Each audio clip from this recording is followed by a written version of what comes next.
안녕하세요. 저는 수도권에 살고 있는 40대 초반의 여자랍니다. 저는 현재 다시 싱글 라이프를 즐기며 인생을 활기차게 살려고 노력하고 있어요. 예전엔 하지 않았던 운동도 시작했는데 익숙하지 않아서인지 너무 하기 싫은 날이 참 많았는데요. 우연히 이곳을 알게 되어 매일 운동하면서 사연 하나씩 들으니까 딱인 거 있죠? 요즘은 제 하루 중에서 운동하는 게 가장 좋아하는 시간이 될 정도랍니다. 저도 만만치 않은 기막힌 사연을 갖고 있어서 고민 끝에 여러분께 들려드리고 싶어 보내보게 되었어요. 그럼 제 이야기를 한번 해볼게요. 재밌게 들어주세요. 저는 30대 후반에 늦은 결혼을 했거든요. 30대 초반까지도 아무 생각 없다가 35살이 되니까 마음이 조급해지기 시작하더라고요. 같이 놀던 친구들도 하나둘씩 다 남자를 만나기 시작하고 말이죠. 그래서 열심히 소개팅을 나가기 시작했어요. 나이가 들수록 소개팅 횟수도 점점 줄어서 나중엔 어디서 남자를 만나야 할지 고민할 정도였답니다. 그냥 혼자 살아야겠다는 생각을 하던 차에 별로 친하지도 않았던 친구가 갑자기 소개팅을 해보라고 해서 아무 기대 없이 나가게 되었는데요. 그동안 만났던 남자들과는 다르게 외모도 멀끔하고 성격도 괜찮더라고요. 제가 사실 소개팅 잘하진 않는데 친구가 정말 괜찮은 분이라고 해서 이렇게 나오게 되었습니다. 근데 정말 나오길 잘한 것 같네요. 근데 공무원이시면 인기 많으실 것 같은데 왜 아직까지 혼자세요? 외모도 40살이라고는 안 믿겨요. 엄청 동안이시네요. 제가 좀 동안이란 소린 듣습니다. 글쎄요, 전 이해심 많은 여자가 이상형인데 아직 그런 여자를 못 만나서 아직 싱글입니다. 근데 민영 씨는 처음 뵈었는데도 참 편한 느낌이 드네요. 이해심 많은 여자라 그때 눈치를 챘어야 하는데 저도 바보 같았던 게 남편이 참 마음에 들어서 잘 보이려고 애를 썼다는 거죠. 솔직히 그때는 제가 만날 수 있는 남자 중에서도 제일 괜찮다고 생각이 들었어요. 어떻게든 놓치고 싶지 않아서 착한 척도 많이 하고 이해심 많은 척도 했죠. 전 한 직장을 오래 다녀서 벌써 팀장 직급이었고 연봉도 남편보다 훨씬 많았어요. 아무래도 공무원이다 보니 월급이 많지는 않았지만 노후가 안정적이니까 지금은 더 버는 내가 더 쓰자는 생각을 했었답니다. 그렇게 6개월이란 짧은 기간을 연애를 하고 바로 결혼으로 진행이 되었으면 하는 생각이 들더라고요. 그러던 차에 남편도 저에게 은근슬쩍 결혼 얘기를 꺼냈죠. 아무래도 우리 나이가 있으니까 결혼에 대한 얘기를 좀 해야 되지 않을까? 자기는 나랑 왜 결혼하고 싶어? 내가 나이가 좀 있는데 자기 부모님 마음에 들까 걱정이네. 난 너무 어린 여자는 싫어. 서로 비슷한 나이여야 이해도 잘해주고 어떤 상황이든 같이 헤쳐나갈 수 있어야지. 우리 부모님은 내가 좋다고 하면 무조건 허락하실 거야. 걱정하지 마. 그렇게 처음으로 시부모를 만나게 되었는데요. 회사 중역들 사이에서 프레젠테이션 할 때도 떨지 않는 제가 너무나 긴장이 되더라고요. 하지만 걱정과는 다르게 참 점잖고 좋으신 분들이라는 생각이 들었어요. 우리 아들이 40이 돼서도 장가갈 생각을 안 하길래 내심 걱정을 했는데 이렇게 참한 아가씨를 데려오려고 그랬나 보네. 민영이가 은근히 걱정을 많이 하더라고. 봤지? 우리 부모님 다 좋아하실 거라고 했잖아. 아유, 당연하지. 난 시집살이며 그런 거 할 생각도 없으니까 너희 둘만 잘 살면 된다. 집에 자주 찾아오지도 말고. 우리 아들이 공무원 시험 본다고 준비를 오래 했고 취직하고 나서는 우리 생활비도 주느라 돈을 많이는 못 모았다. 우리도 결혼 자금을 넉넉하게 대줄 형편은 못 된다. 너희 둘이 지혜롭게 생각해서 준비했으면 한다. 아, 네. 그 부분이라면 걱정 마세요. 제가 직장 생활을 오래 해서 모아둔 돈도 좀 있고요. 결혼식도 소박하게 하려고 해요. 아유, 아주 이해심 많고 착한 며느리를 만났네. 내가 말년에 복이 넘치나 보다. 순조롭게 상견례까지 마치고 결혼 준비도 제가 거의 주도해서 진행했어요. 아무래도 남편이 공무원 준비하고 그러느라 세상 일 돌아가는 거나 물건을 잘 구매하는 방법 같은 것도 모르더라고요. 전 워낙 그런 거에 빠삭하고 회사 지원받아 가전도 할인받아 살 수 있어서 제가 거의 다 혼수를 준비했죠. 번갯불에 콩 구워 먹듯이 치르고 신혼집까지 서로 직장이 가까운 곳으로 운 좋게 빨리 구할 수 있었답니다. 결혼 못할 것 같았던 딸이 공무원 사위를 데려오니 친정 부모님도 아주 양팔 벌려 환영하시는 분위기였고요. 그렇게 많은 사람들의 축복을 받으며 결혼 생활을 시작했어요. 그때까지만 해도 나도 남들처럼 이쁜 아기도 낳고 행복한 결혼 생활을 할 수 있을 거란 기대에 부풀었죠. 말 그대로 몇 달간의 허니문 기간을 딱 지내고 나니 현실이 밀려오기 시작하더라고요. 결혼하고 세 번째 남편의 월급날이었나? 집에 온 남편이 말을 꺼내더라고요. 난 공무원 시작했을 때부터 부모님한테 100만 원씩 드렸어. 지금도 그러고 있고. 내가 미리 말해두는데 난 무조건 부모님한테 100만 원씩 드려야 돼. 내가 안 드리면 생활하실 수가 없어. 월급이 얼마나 된다고 그렇게 많이 드려? 아버님도 경비일 하시잖아. 그걸로 얼마나 버신다고 그래. 암튼 이건 절대 양보 못해. 무조건 100만 원씩 드려야 돼. 우리 친정은 용돈 안 드리잖아. 근데 시댁만 그렇게 드리는 건 좀 공평하지가 않잖아. 50만 원으로 줄이면 안 돼?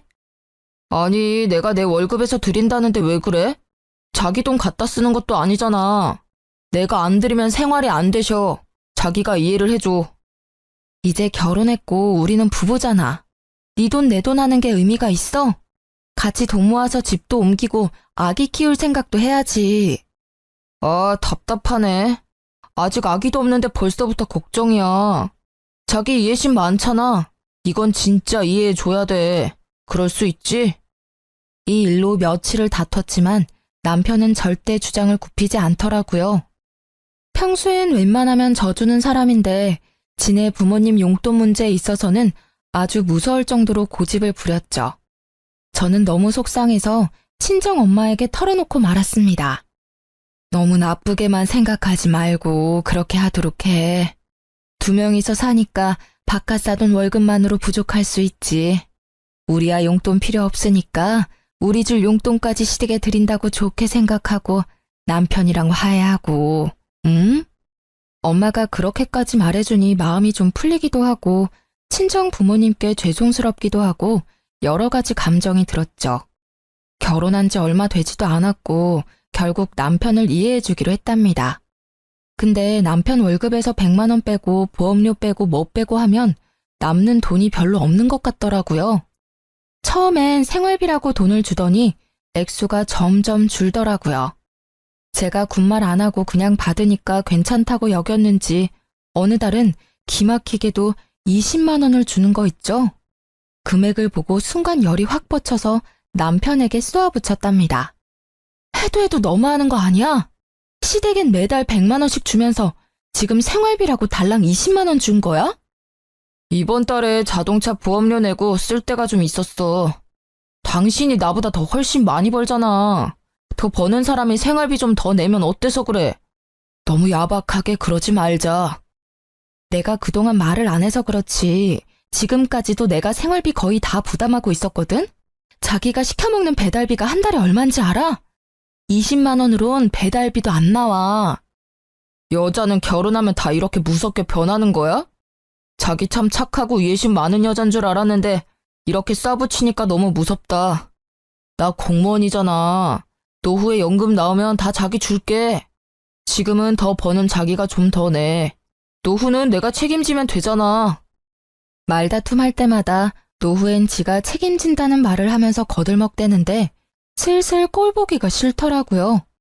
솔직히 연금 나오는 게 얼마나 된다고 저러는지 제가 들고 있는 개인연금이 더 많이 나올 것 같은데 말이죠. 같이 있으면 더 행복하려고 한 결혼인데 어째 혼자 살 때보다 생활이나 심적으로나 쪼들리니까 이게 맞나 싶더라고요. 그러던 어느 날 시모가 저녁에 신혼집으로 찾아온다고 연락을 해왔죠. 그래서 부랴부랴 퇴근을 해서 아파트 앞에 가보니까 시모가 벌써 와서 팔짱 딱 끼고 현관문 앞에 서 있더라고요. 어머니 오신다고 며칠 전에 연락 좀 해주시죠. 일부러 그랬다. 그래야 평소에 어떻게 해놓고 사는지 좀 보지. 그 말을 들으니까 좀 벙찌더라고요. 그래서 대답도 못하고 일단 집으로 같이 들어갔어요. 아무리 맞벌이라고 해도 네가 안주인인데 집을 좀 깨끗하게 해놔야지. 청소기는 언제 돌렸니? 이 바닥에 머리카락 쌓인 것 좀 봐. 손에 한 움큼 잡힌다. 아, 죄송해요. 평일엔 너무 바빠서 못하고요. 주말에 몰아서 다 하고 그래요. 아유, 요즘 애들은 아주 편하게 산다니까. 근데 보통 지금 들어오니? 그럼 저녁은 언제 차려서 먹어? 아, 오늘은 좀 일찍 끝내고 온 거고요. 평소엔 정수 씨 혼자 차려 먹거나 배달 시켜 먹고 그래요. 뭐? 남편 밥도 안 챙겨줘? 너 그러려고 결혼했니? 우리 아들은 내가 아침도 삼첩반상으로만 차려줬는데 오늘은 너네 냉장고 검사 좀 하러 왔다. 기본적인 요리 실력이 있는지 말이다. 그런데 배달 시켜 먹는다고 하니 안 봐도 뻔할 뻔짜구나. 어머니, 제가 더 일찍 나가고 더 늦게 끝나는데 어떻게 밥을 해줘요? 더 여유로운 사람이 하는 거죠. 정수 씨는 정시퇴근이지만 전 정시퇴근 절대 못해요. 일이 많이 바쁘다고요. 시모는 혀를 끌끌 차며 어느새 냉장고를 들여다보고 있더라고요. 이게 뭐야? 텅텅 비어있을 줄 알았는데 뭐가 이렇게 많아? 어머, 이건 전복 아니야? 과일도 비싼 걸로만 사 먹네. 넌 요리도 안 한다는 애가 냉장고엔 뭐가 이렇게 꽉 찼어? 아, 친정어머니가 가끔씩 오셔서 채워주고 가세요. 제가 먹을 시간 없다고 그래도 그러시네요. 아유, 아까워라. 예, 그럼 내가 이거랑 이 전복이랑 이거 한우랑 또 이건 뭐니? 망고. 그래, 이것도 좀 가져가마. 어차피 너 먹을 시간 없다며. 니네 엄마 왔다 가면 정수한테 전화하라고 해야겠네. 아, 가져가셔도 되는데 정수 씨도 잘 먹어서요. 전부 다 가져가시는 건 좀 그런데요. 엄마도 저희 먹으라고 주셨고.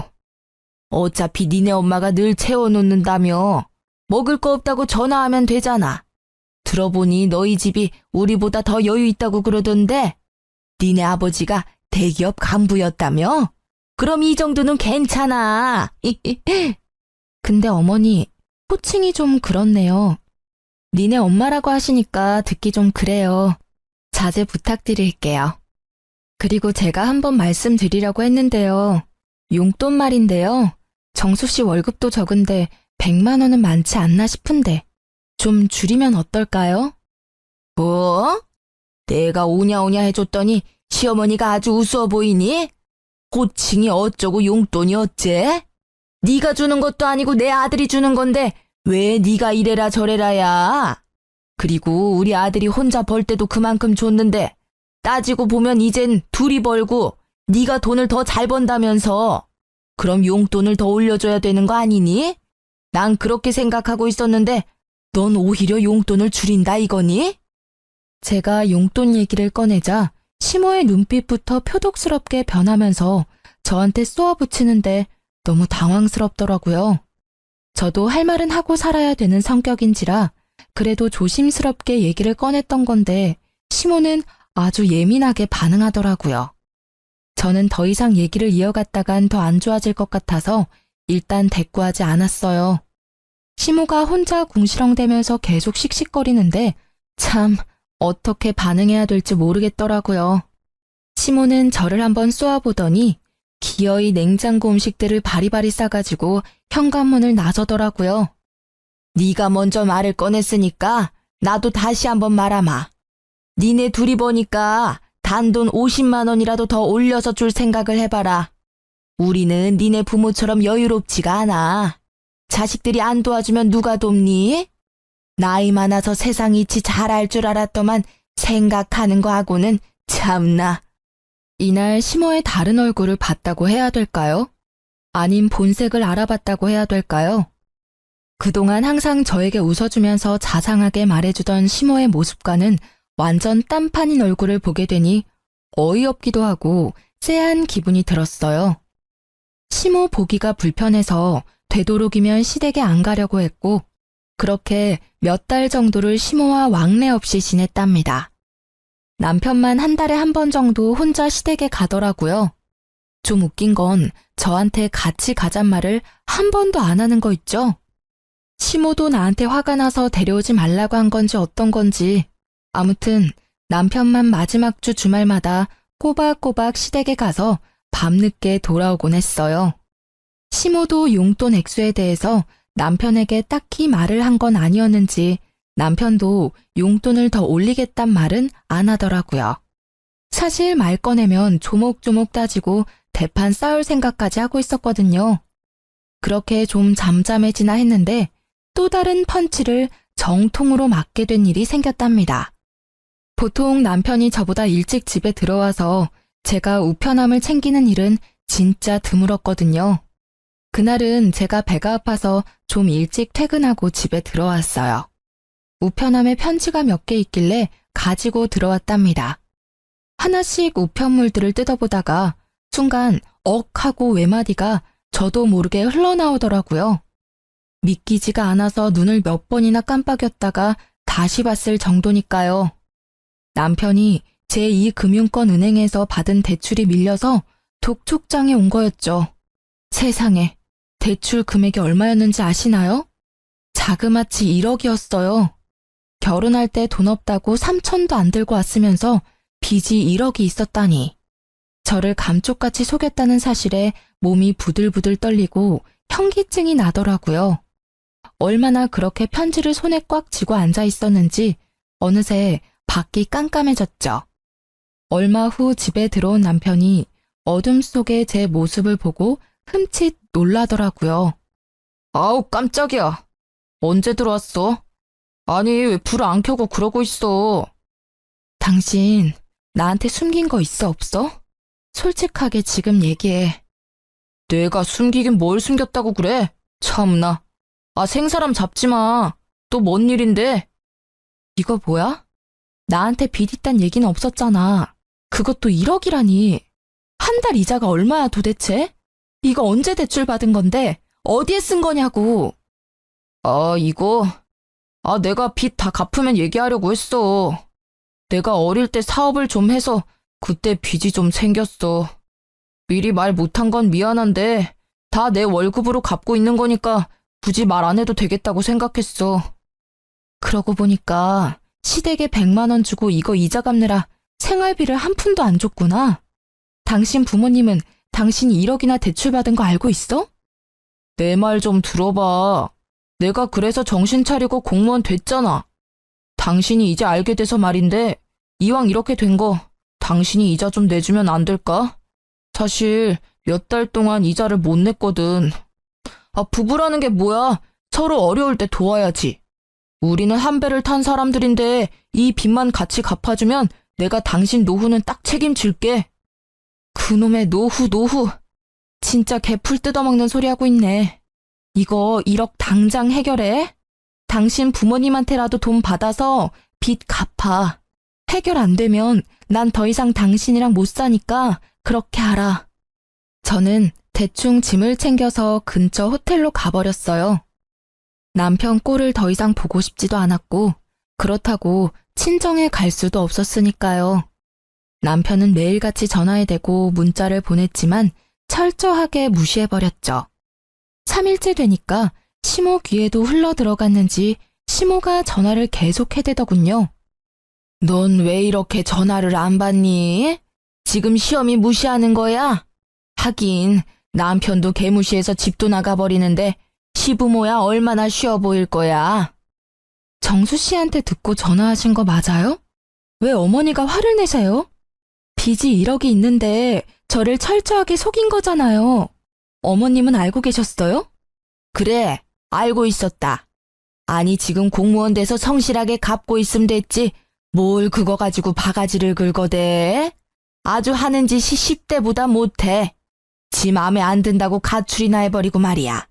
그리고 막말로 네가 어디 가서 우리 정수 같은 애랑 결혼할 수나 있었어? 나이는 많아도 우리 정수한테 잘할까 해서 결혼시켰더니 아주 성격이 개차반이야. 남편이 뭐라든 밀어줄 수 있어야지, 여자가. 지금 말 너무 심하게 하는 거 아시죠? 며느리 무시하는 게 좋으세요? 아무튼 저는 대출 1억을 숨긴 남자랑은 한평생 같이 못 살 것 같으니까요. 지금 사과할 거 아니면 저한테 전화하지 마세요. 저는 시모의 막말에 화가 머리끝까지 나서 전화를 거칠게 끊어버렸답니다. 혼자서 곰곰이 연애 때부터 지금까지 생각을 해보았어요. 사실 죽고 못 살 정도로 사랑해서 한 결혼도 아닌데 왜 나만 이렇게 다 맞춰줘야 하는지, 그리고 남편의 문제를 어느새 제가 다 해결을 하고 있었다는 걸 깨달았죠. 아무리 남자가 애라지만 그래도 나보다 나이도 3살이나 많은데 보호받고 대접받는다는 느낌을 전혀 받지 못하고 살아왔더라고요. 거기다 빚이 1억이라니. 계속 같이 산다면 제가 같이 갚아야 할 것 같았죠. 저는 확실하게 매듭을 짓지 않으면 이혼을 해야겠다고 결정을 내렸어요. 제 태도가 확 달라진 걸 눈치챘는지 그날 저녁부터 남편이 어떻게 알고는 호텔까지 찾아와서 납작 엎드리더라고요. 여보, 미안해. 내가 잘못했어. 빚은 내가 천천히 무슨 일이 있어도 당신한테 피해 안 주고 매달 잘 갚을게. 우리 엄마가 한 말도 너무 심각하게 생각하지 말고 제발 한기로 흘려들어. 어? 여보, 제발 집에 좀 가자. 화 좀 풀고, 어? 월급 받으면 용돈이다 뭐다 해서 남는 돈도 없으면서 무슨 수로 1억을 갚아. 당장 생활비 100만 원도 못 주면서. 결혼하기 전이나 지금이나 버는 돈은 똑같은데 왜 이렇게 매달 쪼들려서 살아야 되는지 이해가 안 돼. 난 이렇게 경제적으로 힘들게 살고 싶지 않아. 이럴 거면 지금 헤어지는 게 좋을 것 같아. 여보, 난 당신 사랑해. 당신 없으면 난 죽어. 제발 한 번만 용서해줘. 내가 평생 걸려서 갚더라도 절대 당신한테 피해 안 줄게. 우리가 이렇게 늦게 만난 만큼 보란 듯이 더 잘 살아야 되지 않겠어? 제발 여보, 내가 당신한테 다 맞추고 살게. 여보, 내 얼굴 봐서라도 한 번만 봐주라. 이때 진짜 뒤도 안 돌아보고 헤어졌어야 했는데 말이죠. 그놈의 미련이 뭐라고 정이 뭐라고. 제 손을 잡으며 눈물을 글썽이는 남편을 보니 마음이 약해지더라고요. 저는 몇 날 며칠을 고민하다가 남편을 한 번 더 믿어보기로 했답니다. 남편이 시댁에도 입단속을 시켰는지 시모 전화도 오지 않고 조용하더라고요. 남편이 매달 갚고 있는 이자를 꼬박꼬박 보여주니까 바보 같았던 저는 조금씩 남편의 빚도 같이 갚아주기 시작했답니다. 빨리 빚 문제를 해결하고 속 편하게 살고 싶었고 아기도 얼른 갖고 싶었거든요. 그렇게 1년쯤 지났고 명절 때만 하루 시댁에 다녀올 뿐 연락도 안 하고 사니까 세상 편하더라고요. 남편 혼자 매달 마지막 주말에 시댁에 갔다가 오는 건 여전했죠. 그래도 단 한 번도 같이 가자는 말을 안 하고 슬쩍 혼자 다녀오니까 서운하긴 하더라고요. 근데 당신은 마지막 주에 시댁에 가면서 왜 나한테 같이 가자는 말은 한 번도 안 해? 당신 우리 집 가는 거 별로 안 좋아하는 거 아니었어? 그래서 그냥 나 혼자 빨리 갔다 오는 거지. 해야 될 일도 있고. 무슨 일을 하는데? 어머님하고도 이제 좀 풀어야지. 계속 이렇게 지내는 건 나도 불편하고. 이번 달엔 나도 같이 갈까? 아니, 그럴 필요 없어. 우리 엄마는 벌써 다 잊어버리셨어. 걱정하지 마. 다음에 구정 때나 같이 가면 되지. 사실 집에 갔다가 동네 친구도 좀 만나고 오는 건데 그 정도는 괜찮지? 남편이 사람 좋은 웃음을 지으면서 얘기하는데 영 느낌이 안 좋더라고요. 뭔가 숨기는 것처럼 쎄하다고 할까요? 빚 문제로 이미 남편에 대한 믿음을 잃어버린 저는 뭔가 이상한 낌새를 받았죠. 동네 친구를 만난다니 바람이 난 것 같기도 하고 또 무슨 일을 벌이는 건 아닐지 의심이 되더라고요. 그래서 마지막 주말에 남편이 시댁에 갈 때 몰래 따라가 보기로 마음을 먹었답니다. 드디어 기다리던 날이 다가왔어요. 이른 아침에 남편이 어김없이 시댁에 간다며 나가더라고요. 저는 마트에 장 보러 간다고 남편과 같이 주차장까지 나가서 남편을 배웅하고 곧바로 제 차를 끌고 남편 뒤를 쫓아갔답니다. 30분쯤 달려서 시댁 앞에 서더라고요. 남편이 집으로 들어갔는데 5분도 안 돼서 시부모와 남편이 같이 나오는 게 아니겠어요? 셋이서 남편 차를 타고 어디론가 가더라고요. 저도 간격을 두고 부지런히 남편 차를 쫓아갔는데 무려 2시간쯤 걸려 도착한 곳은 강원도의 어느 인적 드문 산기슭 동네였어요. 지금도 무슨 동네인지는 전혀 모르겠어요. 남편의 차가 적색 벽돌로 지어진 요양병원 앞에 서더라고요. 저는 남편이 주차하고 세 사람이 병원 안으로 들어가고 나서야 멀찍이 주차하고 병원으로 따라 들어갔답니다. 안으로 들어가니 이미 세 사람은 사라진 후였고 어디로 가야 할지 전혀 감을 못 잡겠더라고요. 저는 조심스럽게 접수처로 가서 남편 이름을 넌지시 말해봤어요. 아, 결혼하셨다더니 오늘은 같이 오신 거예요? 3층에 306호로 가보세요. 저는 터질 것 같은 가슴을 진정시키며 천천히 306호로 걸어갔어요. 문 앞에 서자 익숙한 세 사람의 뒷모습이 보이더라고요. 그리고 멍한 표정으로 침대에 누워서 세 사람을 보고 있는 한 남자를 봤죠. 얼굴이 남편과 꽤 닮았더군요. 저는 병실로 올라오기 전에 간호사와 나눴던 이야기가 생각나 몸이 파르르 떨려왔답니다. 결심을 마친 저는 심호흡을 한번 깊게 하고 문을 활짝 열어 제꼈어요. 세 사람이 동시에 뒤를 돌아보았는데 저를 발견하고 기함을 하더라고요. 당신이 어떻게 여길 어떻게 알고 왔어? 왜? 내가 못 올 때 왔어? 그럼 당신이 좀 말해줘봐. 여기가 도대체 어디야? 너 어떻게 알고 온 거야? 설마 너 우리 미행한 거야?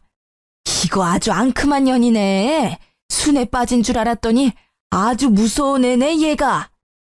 무서운 건 아줌마랑 아줌마 아들이고요. 나를 까맣게 속이고 결혼을 해? 이거 사기 결혼이야. 때 되면 다 말하려고 했어. 그리고 네가 물어보기나 했어. 동생 있냐고 물어보기나 했냐고. 그걸 지금 변명이라고 해? 조현병 걸린 동생 요양병원에 입원시켜놓고 외동아들인 척 숨기고 결혼한 게 누군데? 왜 니네 부모한테 100만 원씩 줬는지 이제 알겠네.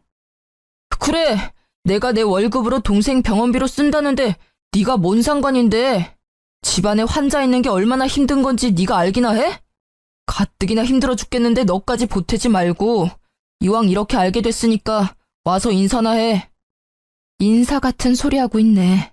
네가 결혼 못한 이유가 있었네. 네 빚도 사업 망해서 생긴 거 아니지? 너 같은 새가슴이 사업을 했을 리가 없지. 네 동생 병원비 같이 갚아줄 바보 같은 여자 찾아다녔니? 그래, 나 좋다고 쫓아다니다가 동생 정신병원에 있다니까 다 도망가더라. 그래서 당신은 놓치고 싶지 않았어. 그래서 어쩔 수 없이 말 못한 거야. 아이고, 불쌍한 우리 아들. 이렇게 잘났는데 동생 때문에 그 좋은 혼처 다 놓치고 결국 이런 나이 40 다 된 애 만나서 수모까지 겪고 시부모 뒤를 밟을 생각을 하다니 내가 아주 너한테 소름이 끼친다. 네가 뭘 잘했다고 여기서 큰소리야? 꼴 보기도 싫다. 너 당장 나가. 안 나가? 시모가 악을 쓰면서 저를 병실 밖으로 밀어내기 시작했어요. 저도 지지 않고 저를 떠미는 시모의 어깨를 팍 밀어버렸답니다. 무슨 말 같지도 않은 소리를 하고 있어. 당신들이 지금 어떤 짓을 한 건지 제대로 알고나 있어? 지금 나 하나 바보 만든 걸로 이 일이 끝날 것 같아? 당신 각오해. 이유는 둘째치고 나 속이고 결혼한 거 뼈저리게 후회하게 만들어줄 테니까. 그때였어요. 침대에 누워있던 남편의 동생이 무슨 동물처럼 괴성을 지르기 시작하더라고요. 손과 발이 다 침대에 묶인 채로 말이죠. 도대체 얼마나 심각한 상태인 건지는 몰라도 침대가 부서지도록 팔을 흔들면서 열심히 소리를 질러대는데 솔직히 무섭더라고요. 시부가 의사를 부르러 나가고 시모도 지 아들이 무서운 건지 멀찍이 침대에서 떨어져 멍하니 바라만 보고 있고 남편은 씩씩대며 저를 노려보고 있는 거 있죠. 남편이 저에게 성큼성큼 다가왔어요. 네가 시끄럽게 구니까 저 새끼가 흥분해서 또 발악을 하잖아. 아, 지겨워 진짜. 이 짓을 언제까지 해야 돼? 좀만 더 있으면 내가 다 말하려고 했는데 넌 왜 여기까지 쫓아와서 이 사달을 만들고 난리야? 적반하장으로 나오는 남편의 태도를 보니 진짜 사람 같지도 않더라고요. 저는 아주 세게 남편의 뺨을 갈겨버렸습니다. 너같이 이기적이고 사이코패스 같은 놈한테 속아서 결혼한 내가 한심하다. 법원에서 보자. 제 손목을 잡으려는 남편의 팔을 세게 쳐버리고 병실을 나왔어요. 울지 않으려고 입술을 세게 깨물었지만 차로 가는 사이 벌써 눈물이 줄줄 흘러내리더라고요. 간신히 마음을 추스리고 집으로 돌아오는데 제가 당한 이 기막힌 현실이 믿어지지가 않았죠. 저도 이렇게 힘든데 도대체 이 일을 어떻게 친정 부모님한테 말을 해야 할지 정말 미치겠더라고요. 도무지 현실 같지가 않고 차라리 깨고 말 악몽이었으면 하고 바랬을 정도였어요. 당장 회사에 출근할 힘도 없어서 일단 며칠 정도 휴가를 내고 친정 부모님한테 말도 못하고 혼자 끙끙대며 알아 누웠어요. 남편은 겁이 난 건지 다 끝났다고 생각을 한 건지 집에 콧배기도 안 비치더군요. 그렇게 며칠이 지나고 저는 마음을 추스리고 친정으로 갔답니다. 처음에 말 꺼내기는 어려웠지만 한번 시작하니 폭포처럼 그동안 참았던 말들이 다 튀어나오더라고요. 눈물을 펑펑 흘리며 부모님께 모든 사실을 털어놓았죠. 부모님은 다 듣고 나신 뒤에도 한참을 아무 말도 없으시더라고요. 저만큼 많이 놀라고 믿기지 않으셨겠죠. 아버지가 일어나시더니 옷을 챙겨 입기 시작하셨어요. 그리곤 딱 한마디 하셨죠. 앞장서라. 그렇게 친정 부모님과 저는 시댁으로 찾아갔답니다. 친정아버지는 시부모가 문을 열어주자마자 거침없이 들어가서는 그 집안에 있는 물건들을 닥치는 대로 던지기 시작했어요. 시부가 고함을 치며 친정아버지를 막아섰고 시모가 째랑째랑한 목소리로 악을 쓰며 말을 하더라고요. 아니 이게 지금 무슨 짓이에요? 교양 없게. 다짜고짜 쳐들어와서 지금 뭐 하는 거예요? 아이고, 그렇게 교양 있는 옆에 내가 우리를 감쪽같이 속이고 사기 결혼을 시켰어? 이거 진짜 콩밥 먹어봐야 정신 차릴 옆에 내 아니야? 당신들이 무슨 짓을 저지른지 알아? 이거는 명백히 사기 결혼이야. 내가 우리 딸 인생 망친 값 톡톡히 치르게 할 거야. 알아들어? 아버님, 제가 조만간 말씀드리려고 했어요. 속인 게 아니고요. 말하는 시기를 좀 늦춘 거죠. 그리고 아버님이 정신적으로 아픈 가족 돌보는 게 얼마나 힘든 건지 아십니까? 예? 그것도 이해 못 해줍니까? 그렇게 힘든 거면 너 혼자 감당하면 되지. 왜 꾸준 우리 애를 데려다가 네 짐을 나누려고 해? 네가 우리 애를 사랑해서 결혼한 거야? 우리 애 데려다가 네 빚 같이 갚고 병원비 같이 내려고 그런 거 아니야? 아픈 동생 있다고 이렇게 이혼을 하자는 게 말이 됩니까? 당신 이렇게 나 버리면 천하의 못된 년 되는 거야. 부부가 어려울 때 서로 도와야지 이게 이혼할 일이야? 나는 절대 이혼 못하니까 마음대로 해봐. 이건 내가 혼인 무효 소송을 걸어도 당신은 할 말 없어. 천하의 못된 년? 진짜 당신의 그 어거지에 기가 막힌다. 나한테 한마디 사과도 없으면서 어떻게 그딴 식으로 말해? 이 쓰레기들하고는 말이 안 통한다. 가자. 당장 이혼 소송 걸 거니까 어디 누구 말이 맞나 법원에서 가려보자고. 친정 부모님과 저는 그 길로 바로 아버지의 친구의 소개를 받아 변호사와 상담을 시작했어요. 동시에 신혼집도 바로 부동산에 내놓았답니다. 사실 시부모한텐 반반 결혼이라고 했지만 친정아버지 명의 아파트를 저희한테 살라고 주셨던 거거든요. 남자 나이 40에 3천만 원도 없는 걸 구제해줬더니 제 골수까지 빼먹으려고 작정하고 결혼한 거잖아요. 참 기가 막히죠? 아버지는 남편과 같이 살았던 아파트라 재수가 없다면서 당장 팔아버리겠다고 엄청 화를 내시며 부동산을 찾아가셨던 겁니다. 아버지가 워낙 성격이 불같은 분이라 가전들도 싹 팔아버리시고 남편 짐도 싹 정리해서 쓰레기장에 갖다 버리셨을 정도였어요. 속전속결로 정리하고 친정으로 들어가 지내면서 바로 남편에게 이혼 소장을 보냈죠. 역시나 바로 전화가 오더라고요. 너 집 비밀번호 바꿨어? 출근해야 되는데 입을 옷이 없어서 왔더니만 비밀번호 당장 말해. 들어가도 소용없어. 집 팔려고 내놨으니까. 당신 짐도 싹 갖다 버렸으니까 옷 없으면 새로 사 입던지. 어차피 좋은 옷들도 아닌데. 너 진짜 미친 거 아니야? 왜 내 허락도 없이 내 짐을 갖다 버려? 너 안 그래도 소장 보냈던데 우리 집 팔아버리고 내 짐 버린 것도 다 손해배상 물게 할 거야. 난 절대 이혼 안 해. 넌 내 옆에 붙어 살게 될 테니까 두고 보자. 손해배상? 지나가던 개가 웃겠네. 그리고 내 집 내가 판다는데 당신이 무슨 권리로 이래라 저래라야? 심지어 가정가구도 다 내가 혼수로 해가서 지는 꼴랑 텔레비전 하나 사왔으면서. 앞으론 변호사 통해서만 연락해. 난 더 이상 할 말 없으니까. 지 마음대로 안 되니까 아주 악을 써대는데 짜증나서 전화를 끊어버렸죠.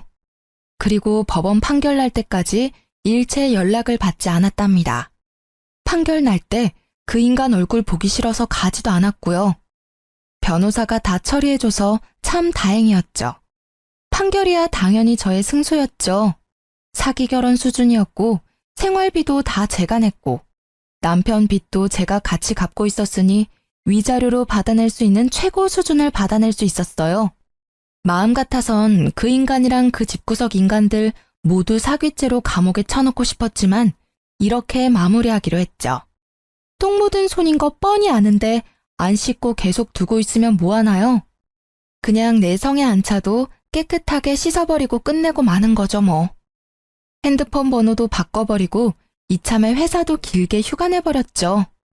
너무 마음의 상처가 크고 충격이 커서 빨리 이겨내고 싶어도 잘 극복이 되지가 않더라고요. 친정 부모님이 시간이 약이라며 옆에서 위로해 주셨지만 저 스스로 이겨내야 한다는 걸 누구보다 잘 알고 있었죠. 그런데 상처가 아물 새도 없이 전 남편 놈이 찾아오기 시작하더라고요.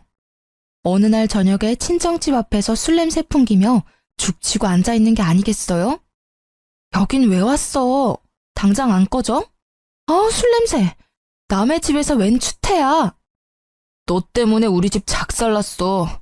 위자료 5천만 원 내느라 우리 부모님 전세집까지 내놓고 원룸으로 쫓겨났다고. 너 하나 집에 잘못 들여서 우리 부모님이 무슨 죄냐? 이거 네가 책임져야 돼. 당장 돈 돌려줘. 여전히 어거지를 잘 부리네. 아직도 네가 뭘 잘못했는지 모르는 거야? 아니면 인정을 못하는 거야? 너한테 속아서 돈 뜯기고 이혼녀된 내 인생은 어떻게 책임질 건데? 5천만 원으로 마무리해준 것도 감사하다고 해야 될 판에 돈을 돌려달라고? 넌 돈 많잖아. 서울에 아파트도 있고 네 월급 나보다 3배나 많고. 내가 동생 문제 말고는 뭔 문제가 있냐? 바람을 폈냐 도박을 했냐? 다른 여자들은 남편한테 맞고도 잘만 붙어 살더라. 아니다. 여보, 우리 다시 시작하자. 우리 가족 문제 말고는 아무 문제 없었잖아. 내가 동생하고 부모님하고 연 다 끊을게. 당신만 나 받아주면 당신만 보고 살게, 여보. 네 가족하고 작당하고 나를 지옥불로 끌고 들어가려고 한 주제에 뭐? 이제 와서 연을 끊어? 개가 똥을 끊겠다. 다시 찾아오지 마. 또 찾아오면 그땐 5천만 원으로 안 끝날 줄 알아. 제가 집으로 들어가려고 하자 전 남편이 무릎을 꿇은 자세로 질질 기어오더니 제 발목을 덥석 잡는 게 아니겠어요?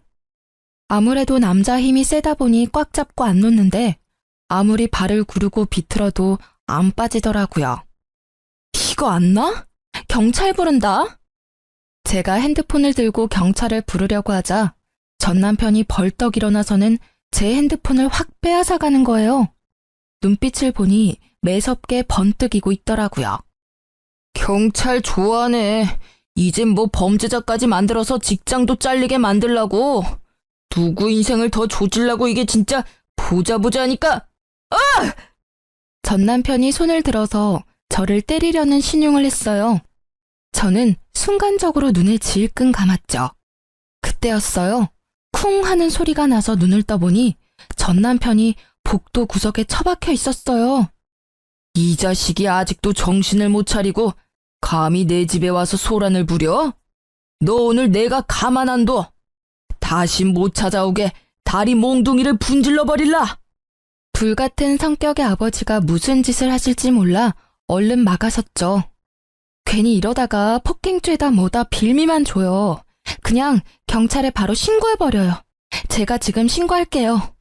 신고한 지 10분도 안 돼서 경찰이 왔고 경찰이 술에 쩔어서 힘없이 앉아있는 전 남편을 데리고 갔답니다. 참 웃긴 게 혹시나 경찰서 가서 조사라도 받을까봐 굽신대면서 지가 스스로 밖으로 나가더라고요. 그렇게 전 남편과의 악연은 마무리가 되었죠. 그 후로 지금까지 다시 만나지 않았거든요. 덕분에 아주 별 경험을 다 해봤네요. 평생 안 가보던 법원의 변호사 사무실에 경찰까지 부르고 말이죠. 지금은 다 마무리가 되었어요. 다시 돌이켜보면 실제 막장 드라마보다 더한 일을 겪은 것 같아요. 제 이상형이 저를 이해해줄 수 있는 여자거든요. 이제 찾은 것 같아요. 당신은 이해심 많은 여자잖아. 이것도 이해 못해줘? 나이 차서 결혼했으면 이해할 건 이해해야지. 네가 20대니? 가끔 남편이랑 시모가 했던 말들이 머릿속에 울릴 때가 있어요. 길지 않은 결혼 기간 내내 나한테 이해하라며 내가 희생하기를 강요했던 전 남편 놈과 시부모의 가스라이팅이 얼마나 심했던지. 이혼한 지금까지도 그 생각에서 벗어나기가 쉽지 않네요. 하지만 현실은 드라마보다 더 구질구질하고 처리해야 될 일도 많고 감정적으로도 너무 힘들더라고요. 더욱 화가 나는 건 왠지 전 남편 놈은 지금도 멀쩡한 공무원인 척하면서 또 지 빚 갚아주고 병원비 대줄 다른 여자를 찾아다닐 것 같다는 생각이 들기 때문이죠. 저도 심적으로 너무 여유가 없고 결혼이 급한 상태여서 전 남편 놈의 멀쩡한 겉모습과 직업을 보고 너무 성급하게 결혼을 진행했었거든요. 그놈이 그 당시에 그런 제 모습을 보고 속으로 얼마나 바보 같다고 비웃었을지. 자다가도 그 생각만 하면 화가 뻗쳐서 벌떡 일어난답니다. 저는 지금 다시 회사에 복귀해서 전과 크게 다르지 않은 삶을 살고 있는데요.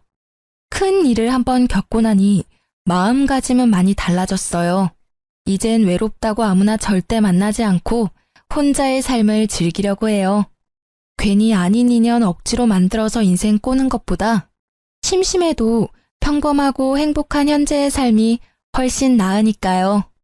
여러분도 외롭다고 성급한 결정하지 마시고 현재의 내 삶도 충분히 행복하다는 거 꼭 기억하셨으면 좋겠어요. 제 사연 어떻게 들으셨는지 모르겠네요. 모두 행복하시고 건강하세요.